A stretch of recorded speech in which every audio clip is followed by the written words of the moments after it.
wiil majeerteena waxaan ahay wiil ciise maxamuud ah cumar maxamuud iyagoo isku duuban oo aanan ninna ka tegayn baan halkan salaan hawada uga marinayaa walaalayaal ragga aan magacaabay waa rag Saambiya jooga laakiin ininkoo isku duuban waxaan idinka codsanayaa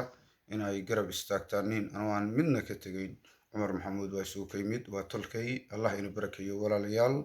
allay garab istaago laakiin ragga aan warqadda ku soo xusay oo halkaa ku soo qoray waa rag Saambiya jooga meel kastoo ay joogaanna cumar maxamuud walaalahay waxaan leeyahay allay garab istaago muddo badan baan xanuunsanahay wiil walaalkeena nahay reer Puntland ah garab istaag baan idinka rabaa in la ii muujiyo walaalnimaan idinka rabaa ehelnimo in la ii muujiyaan idinka rabaa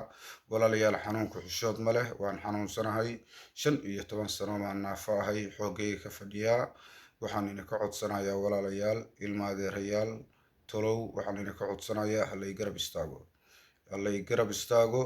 ragga aan warqadda ku soo lifaaqay oo halkaa magacyadooda ku soo qoray waa rag Saambiya jooga hadday Saambiya joogaan iyo hadday Maraykan joogaan iyo hadday Ingiriis joogaan meel kastoo ay joogaaniin waxaan leeyahay cumar maxamuudow